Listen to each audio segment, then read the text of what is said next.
தாம்பரத்தில் 45 அடி ஆழ கிணற்றை சுத்தம் செய்ய இறங்கிய நபர் விஷவாயு தாக்கி மயங்கிய நிலையில் ஆபத்தான நிலையில் மருத்துவமனையில் அனுமதிக்கப்பட்டுள்ளார். இதுகுறித்த விவரங்களை செய்தியாளர் சுரேஷ் வழங்க கேட்கலாம். சுரேஷ், விவரங்கள். தாம்பரத்தில் 40 அடி கிணற்றை தூர்வார கிணற்றுக்குள் இறங்கிய நபர் விஷவாயு தாக்கி மயங்கி விழுந்த சம்பவம் தாம்பரம் பகுதியில் பெரும் பரபரப்பை ஏற்படுத்தியது. அதாவது சென்னை தாம்பரம் அடுத்த கன்னடப்பாளையம் பகுதியில் வசித்து வருவர் 84 வயது உடைய சங்கர். இவர் அதே பகுதியில் உள்ள 45 அடி ஆழம் கொண்ட கிணற்றில் தூர்வார சென்றுள்ளார்.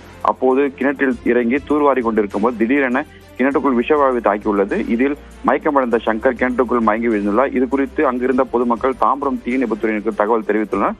தகவலின் அடிப்படையில் சம்பவ இடத்துக்கு விரைந்து சென்ற தீயணைப்பு வீரர்கள் கயிறு உதவியுடன் கிணற்றுக்குள் இறங்கி மயக்க நிலையில் இருந்த சங்கரை மீட்டு மேலே தூக்கி முதல் சிகிச்சை அளிக்கப்பட்டுள்ளது. அதன் பிறகு அவருக்கு தொடர்ந்து சிகிச்சை அளிக்க வேண்டும் என்பதற்கு குரோம்பேட்டை அரசு மருத்துவமனைக்கு சிகிச்சைக்கான அனுப்பிவிட்டது. மேலும் இது குறித்து தாம்பரம் போலீசார் விசாரணை மேற்கொண்டு வருகின்றனர். விவரங்களை பதிவு செய்தமைக்கு நன்றி சுரேஷ்.